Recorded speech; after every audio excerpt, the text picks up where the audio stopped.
जहां ईशान की बदतमीजी की वजह से शार्वी ऑफिस छोड़कर जा चुकी थी, वहीं उसको जाता देख शिल्पा, जो विंडो के पास खड़ी काफी देर से ये सब देख रही थी, वो हंसते हुए बोली, मैं आई तो थी तुम्हें इस ऑफिस से बाहर करने शार्वी, पर क्या बात है, तुमने तो खुद ही ईशान को थप्पड़ मारकर ये काम आसान कर दिया। मुझे कुछ करने की जरूरत ही नहीं पड़ी। लेकिन अब जो मैं करूंगी उसे तुम रोहन की जिंदगी से भी ऐसे ही बाहर जाओगी जैसे आज इस ऑफिस से बाहर गई हो। ये कहते हुए उसने अपने फोन से किसी को मैसेज किया और वहां से हंसते हुए चली गई। दूसरी तरफ वानी के अपार्टमेंट में शार्वी गुमसुम सी सोफे पर बैठी हुई थी। तभी वानी उसके सामने कॉफी का मग आगे करते हुए बोली, कब तक ऐसी बैठी रहेगी? जब से आए हैं बस ऐसे ही खामोश बैठी हुई है। देख, अगर तू ईशान की धमकी की वजह से परेशान है तो भूल जा, कुछ नहीं कर सकता वो। ऐसे थप्पड़ पड़े हैं ना उसे कि वो अब सामने आने की हिम्मत भी नहीं करेगा, और अगर गलती से आ भी गया ना तो उसका वो हाल करूंगी कि अपनी शक्ल भी नहीं पहचान पाएगा शीशे में। उसकी बात सुनकर शार्वी कॉफी का मग पकड़ते हुए बोली, नहीं वानी, मैं उस बात को लेकर परेशान नहीं हूँ। मैं परेशान हूँ जॉब को लेकर। मेरी जॉब तो गई, साथ में तेरी भी चली गई। आई एम सॉरी वानी, मेरी वजह से तुझे भी ये जॉब छोड़नी पड़ी। उसकी ये बात सुनकर वानी बोली, तू पागल है क्या शार्वी? किसने कहा तेरी वजह से मेरी जॉब गई? अरे मैं तो कब से उस ईशान से पीछा छुड़ाना चाहती थी। जब वो गुस्से से हर वक्त चिल्लाता था तो मेरा मन करता था उसे कस कर एक थप्पड़ लगाऊं। और देख, फाइनली आज ये मौका मिल ही गया, वो भी तेरी वजह से। मुझे तो सच में बड़ा मजा आया। और रही जॉब की बात, तो तू टेंशन मत ले यार, जल्दी ही कहीं ना कहीं मिल ही जाएगी। मैं आज से ही सर्च शुरू कर देती हूँ। और वैसे भी टेंशन तो मुझे लेनी चाहिए, तेरे पास तो रोहन है, जल्दी शादी कर लेना उससे। शार्वी ने कॉफी का एक सिप लेते हुए कहा, यही तो सारी प्रॉब्लम है यार, मैं अभी शादी ही तो नहीं करना चाहती। अब तक तो जॉब का बोलकर शादी से मना कर रही थी, पर अब जैसे ही दादी और रोहन को पता चलेगा मैंने जॉब छोड़ दिया तो वो तो जल्दी ही शादी के लिए फोर्स करने लगेंगे। और रोहन, वो तो कब से चाहता था मैं ये जॉब छोड़ दूं। उसकी बात सुनकर वानी बोली, तो प्रॉब्लम क्या है यार? रोहन से एंगेजमेंट हो चुकी है तेरी, तो शादी करने में क्या प्रॉब्लम है? तभी शार्वी बोली, शादी करने में कोई प्रॉब्लम नहीं है मुझे, बट मैं अभी शादी करना ही नहीं चाहती यार। दादी के कहने पर मैंने रोहन से एंगेजमेंट तो कर ली है, बट मैं अभी जॉब कंटिन्यू करना चाहती हूँ। बेस्ट डिजाइनर बनना सपना है मेरा। उसकी बात सुनकर वानी बोली, व्हाट? तूने ये सगाई दादी के कहने पर की है? क्या तू रोहन से प्यार नहीं करती? मुझे तो लगा था तू उसे पसंद करती है, इसीलिए तूने रोहन को हाँ कहा है। जब तू रोहन से प्यार नहीं करती तो फिर सगाई क्यों की? देख वानी, मुझे नहीं पता ये प्यार व्यार कब और कैसे होता है। मुझे बस इतना पता है कि रोहन कॉलेज टाइम से मेरा अच्छा फ्रेंड है और मुझे पसंद करता है, मेरी केयर करता है। दादी भी उसको पसंद करती हैं, इसलिए ही मैंने उससे शादी करने का डिसीजन लिया है। तभी वानी उसकी बात काटते हुए बोली, बट तू उससे प्यार तो नहीं करती ना शार्वी, तो कैसे तो उसके साथ अपनी लाइफ बिता सकती है? तभी शार्वी बोली, मैं प्यार नहीं करती तो क्या हुआ यार, वो तो करता है ना, इतना काफी है। और प्यार का क्या है, वो तो शादी के बाद मुझे भी हो ही जाएगा उससे। उसकी ये बात सुनकर वानी चिंता करते हुए बोली, तू पागल है शार्वी, अपनी लाइफ का इतना इम्पोर्टेंट डिसीजन तू ऐसे कैसे ले सकती है? मान ले अगर तुझे रोहन से कभी प्यार ही नहीं हुआ तो कैसे रहेगी उसके साथ पूरी जिंदगी? या फिर तुझे किसी और से प्यार हो गया तो? शार्वी उसे घूरते हुए बोली, ऐसे कैसे किसी और से प्यार हो जाएगा? मैं क्यों करूंगी किसी और से प्यार? और तू ये सब छोड़, फिलहाल तो न्यू जॉब का सोच। मैं तो जॉब को लेकर ही परेशान हूँ।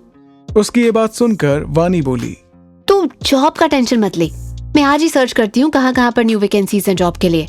तभी शार्वी के फोन पर एक नोटिफिकेशन साउंड पॉपअप हुआ। शार्वी ने देखा तो वो रोहन का मैसेज था। मैसेज देखते ही शार्वी के चेहरे पर हल्की स्माइल आ गई। वो वानी की तरफ अपना फोन दिखाते हुए बोली, तू बोल रही थी ना वानी कि मैं कैसे रोहन के साथ रहूंगी पूरी लाइफ, तो ये देख ऐसे। रोहन सुबह मुझसे बहुत ज्यादा गुस्सा था, लेकिन देख फिर भी उसने मेरे लिए डिनर डेट अरेंज की है। उसने ठीक 8 बजे मुझे होटल रेडिसन ब्लू में बुलाया है। फिर वो टाइम देखते हुए बोली, ओ गॉड, 6 तो ऑलरेडी बज गए। मुझे अभी घर भी जाना है, दादी को भी बताना है। मैं रोहन को वेट कराकर उसे और गुस्सा नहीं दिला सकती। मैं वैसे ही आजकल उसे वक्त नहीं दे पा रही हूँ।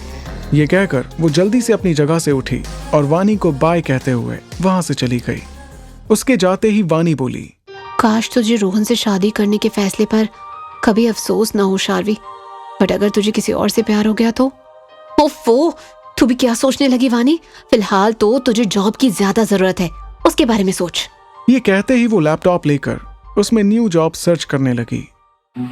दूसरी तरफ जैसे ही आहान ऑफिस से अपने विला में वापस आया, घर के सर्वेंट ने उसे ग्रीट करते हुए कुछ कहने के लिए अपना मुंह खोला ही था कि तभी आहान उसे इग्नोर करते हुए तेजी से अपने रूम की तरफ चला गया। जैसे ही वो रूम में पहुंचा, तभी उसकी नजर अपने बेड पर पड़ी, जिसकी तरफ देखते हुए उसकी आंखें गुस्से से छोटी हो गईं। वो बेड की तरफ घूरते हुए ही तेज आवाज में बोला, तुम यहां क्या कर रहे हो? मेरे बेडरूम में, मेरे बेड पर। उसकी तेज आवाज सुनकर अचानक ही बेड पर आड़े तिरछे तरीके से सोया हुआ एहसार हड़बड़ा उठा और जम्हाई लेता हुआ बोला, आप आ गए भाई, आपने तो मुझे डरा ही दिया। मैं कब से आपका ही वेट कर रहा था। तभी आहान गुस्से से अपने दांत पीसते हुए बोला, तुम क्या मेरी बीवी हो जो मेरे बेडरूम में मेरा इंतजार कर रहे थे? तुम यहां क्या कर रहे हो इस वक्त? तुम्हें तो रॉय मैंशन में होना चाहिए था, और ये मेरे बेड की क्या हालत बना रखी है तुमने? उसकी बात सुनकर एसआर ने एक नजर बेड की तरफ घुमाई तो देखा उसका लैपटॉप ऑन था, जिसमें अभी कोई मूवी चल रही थी, और लैपटॉप के साइड में एक चिप्स से भरा बोल रखा हुआ था, जिसमें से कुछ चिप्स बिखर कर बेड पर इधर उधर पड़े थे। ये देखकर वो तेजी से बेड से नीचे कूदा और आहान की तरफ आते हुए बोला, ओफो भाई, आपने ही तो मुझे न्यूयॉर्क से इंडिया बुलाया, और अब आप ही भूल गए कि मैं यहाँ क्या कर रहा हूँ? आप तो रॉय मेंशन आए नहीं, तो मुझे ही आपसे मिलने यहाँ आना पड़ा। मैं बोर हो रहा था तो मूवी देखते हुए आपका वेट करने लगा, लेकिन पता नहीं मूवी देखते ही मुझे नींद कब आ गई। क्या रोमांटिक सीन चल रहा था। क्या? अब कुछ नहीं भाई, वो मैंने कहा कि पता नहीं मुझे नींद कब आ गई। ये कहकर वो आहान के गले लग गया।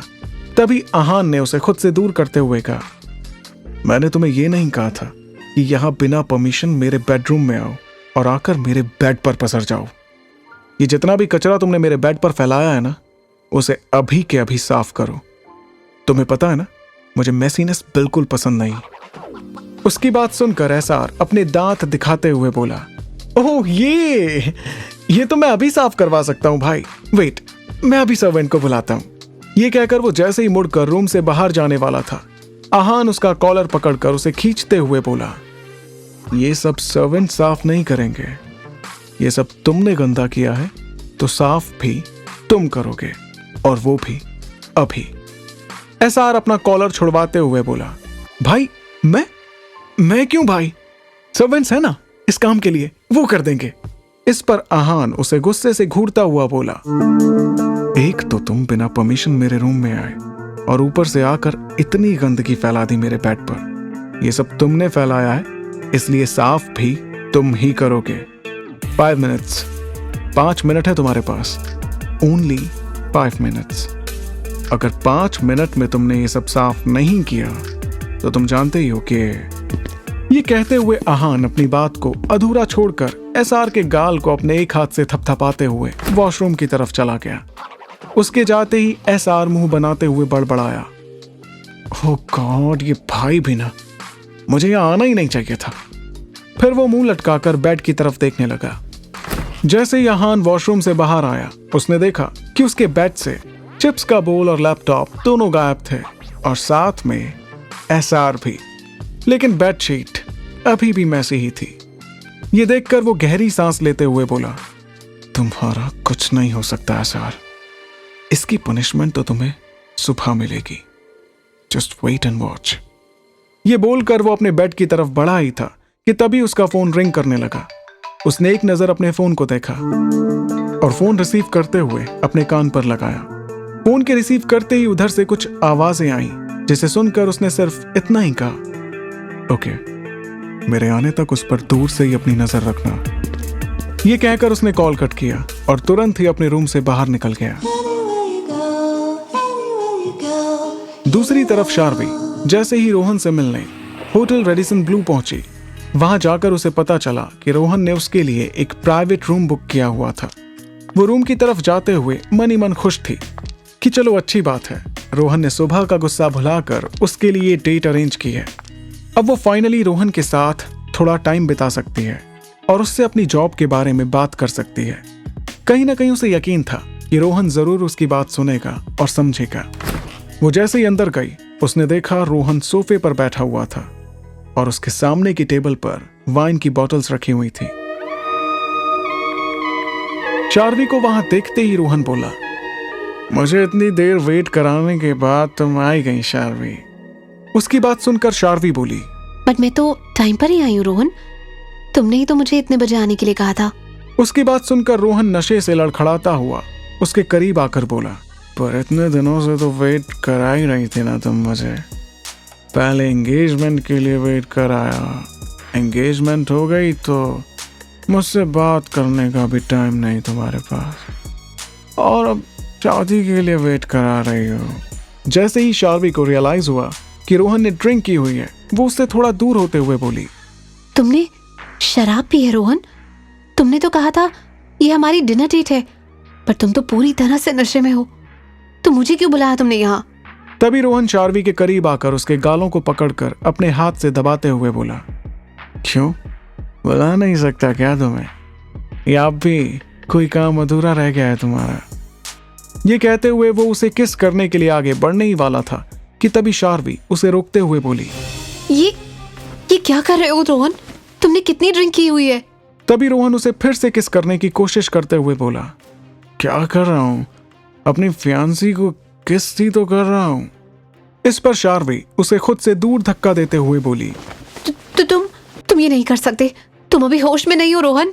शार्वी के धक्का देने से रोहन गुस्से से चिल्लाते हुए बोला, क्यों नहीं कर सकता मैं तुम्हें किस? हाँ, होने वाली बीवी हो तुम मेरी, तुम्हारा वो बॉस बिना किसी रिश्ते के तुम्हें किस कर सकता है, तो मैं क्यों नहीं कर सकता? उसकी बात सुनकर शार्वी शॉक्ड हो गई। वो हैरानी से रोहन की तरफ देखते हुए बोली, तुम ये क्या बोल रहे हो रोहन? तभी रोहन उसकी बात बीच में ही काटते हुए बोला, क्यों इतनी नादान बन रही हो, जैसे तुम्हें कुछ पता ही नहीं हो। यही सोच रही हो ना कि ये सब मुझे कैसे पता? फिर वो अपने फोन से एक फोटो दिखाते हुए बोला, सी ऐसे। शार्वी ने जैसे ही रोहन के फोन में वो फोटो देखी, वो एकदम हैरान रह गई। उसके फोन में तब की फोटो थी जब ईशान शार्वी को जबरदस्ती किस करने की कोशिश कर रहा था, लेकिन उस फोटो को इस एंगल से लिया गया था कि उसे देखकर ऐसा लग रहा था जैसे वो सच में किस कर रहे हों। ये देखकर शार्वी जल्दी से खुद को एक्सप्लेन करते हुए बोली, देखो रोहन, मैं नहीं जानती कि किसने तुम्हें ये फोटो भेजी, पर आई स्वेयर ऐसा कुछ भी नहीं है जैसा इस फोटो में दिख रहा है। वो तो ईशान मुझे जबरदस्ती किस करने की कोशिश कर रहा था, बट मैंने उसे गुस्से में थप्पड़ मार दिया, और तो और मैंने वो जॉब भी छोड़ दी है। मैं सच बोल रही हूँ रोहन, प्लीज अंडरस्टैंड मी। उसकी बात सुनकर रोहन गुस्से से दांत पीसते हुए बोला, अच्छा तो तुम कहना चाहती हो कि ये फोटो झूठी है? अगर उस ईशान ने तुम्हारे साथ बदतमीजी की थी तो तुमने मुझे तभी क्यों नहीं बताया? मैंने कई बार तुम्हें बोला था ना कि ये जॉब छोड़ दो, बट तुम्हें तो मेरी कोई बात सुननी ही नहीं है ना? और तुम कह रही हो कि मैं तुम्हें समझूं? इस पर शार्वी बोली, देखो तुम अभी होश में नहीं हो रोहन, हम इस बारे में कल बात करेंगे। तभी रोहन उसे कमर से पकड़ते हुए बोला, कल क्यों, हम अभी करते हैं ना। चलो मान लिया तुम्हें उस ईशान ने किस नहीं किया, बट मैं तो कर सकता हूं ना, क्योंकि जल्दी शादी होने वाली है हम दोनों की। रोहन ने इतनी ज्यादा शराब पी हुई थी कि शार्वी को उसकी स्मेल ही बर्दाश्त नहीं हो रही थी, और ऊपर से रोहन के ऐसे पकड़ने से वो अनकंफर्टेबल फील करने लगी थी। वो तुरंत ही रोहन को जोरदार धक्का देते हुए बोली, प्लीज दूर रहो, तुम बिल्कुल होश में नहीं हो, हम कल बात करेंगे, मैं जा रही हूँ यहाँ से। ये कहकर वो रूम से बाहर निकल गई। रोहन बहुत ज्यादा नशे में होने की वजह से खुद को संभाल नहीं पाया और पास में रखे सोफे पर जा गिरा। नशे में धुत वो अपनी आंखें भी नहीं खोल पा रहा था, लेकिन फिर भी वो बड़बड़ाए जा रहा था, वापस आओ शार्वी, तुम बस मेरी हो, शार्वी वापस आओ, वैसे नहीं जा सकती शार्वी, मुझे तुम्हें किस करना है शार्वी, शार्वी वापस आओ। लेकिन शार्वी तब तक वहां से जा चुकी थी। शार्वी के वहां से जाते ही शिल्पा, जो कि रूम के बाहर ही छिपकर उनकी बातें सुन रही थी, वो हंसते हुए बोली, अब जल्दी ही रोहन तुमसे बहुत दूर जाने वाला है शार्वी। मेरे होते हुए तो तुम रोहन की लाइफ में आ नहीं सकती।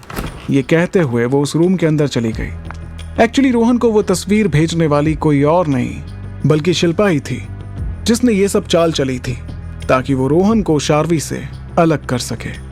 और वो शार्वी का पीछा करते हुए यहां तक आई थी ताकि इस तमाशे को अपनी आंखों से देख सके। होटल से निकलकर शार्वी पैदल ही रोड साइड चलने लगी। ईशान ने जो किया उसके बाद उसने सोचा था कि इस वक्त वो रोहन के साथ कुछ अच्छा टाइम स्पेंड करेगी, लेकिन उसे बिल्कुल उम्मीद नहीं थी कि रोहन उसके साथ इस तरह का बिहेव करेगा। उसने बिना उससे बात किए एक तस्वीर पर भरोसा कर लिया। कम से कम उसने इस बारे में उससे एक बार बात तो की होती। कितना खुश थी वो यहां आने से पहले। उसे लगता था कि रोहन उसे समझता है, लेकिन यहां तो उसने भी वही करने की कोशिश की जो ईशान ने की थी। बेशक नशे में ही सही, पर क्या फर्क रह गया उसमें और उसके बॉस ईशान में। यही सब सोचते सोचते अपनी सोच में गुमसुम वो होटल से काफी दूर निकल आई थी। उसने आसपास देखा तो उसे कोई टैक्सी नजर नहीं आई। ऊपर से रात के अंधेरे की वजह से वो जगह और भी सुनसान लग रही थी। वो सोचने लगी, ओह गॉड, ये क्या हो रहा है आज मेरे साथ। आज दिन में जो भी हुआ वो क्या कम था जब रोहन ने भी वही सब किया। क्या मेरी किस्मत सच में इतनी बुरी हो सकती है। यही सब सोचते ही उसकी आंखों में नमी आ गई। उसका दिल जोर जोर से रोने का कर रहा था, लेकिन उसने अपने आंसुओं को बहने नहीं दिया और वो खुद से ही बोली, नहीं शार्वी, तू यूं रो नहीं सकती। You're a strong girl. But अब क्या करूं, यहाँ तो कोई टैक्सी भी नहीं दिख रही। थोड़ा आगे जाकर देखती हूँ, शायद कोई मिल जाए। वो कुछ दूर चली ही थी कि तभी एक वैन उसके पास आकर रुकी और उसमें से 3-4 हट्टे कट्टे लोग बाहर निकले। वो लोग दिखने में ही गुंडे मवाली लग रहे थे और वो शार्वी को बहुत ही गंदी नजर से घूर रहे थे।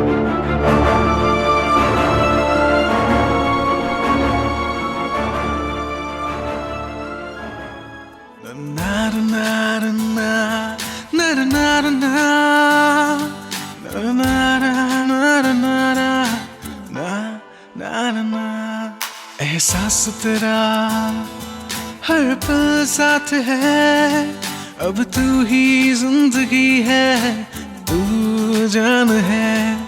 एहसास तेरा हर पल साथ है, अब तू ही जिंदगी है, तू जान है।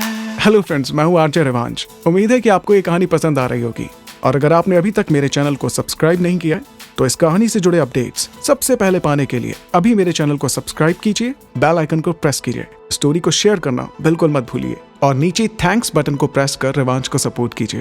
हंसते रहिए, मुस्कुराते रहिए और सुनते रहिए रिवांश को। तू जान है।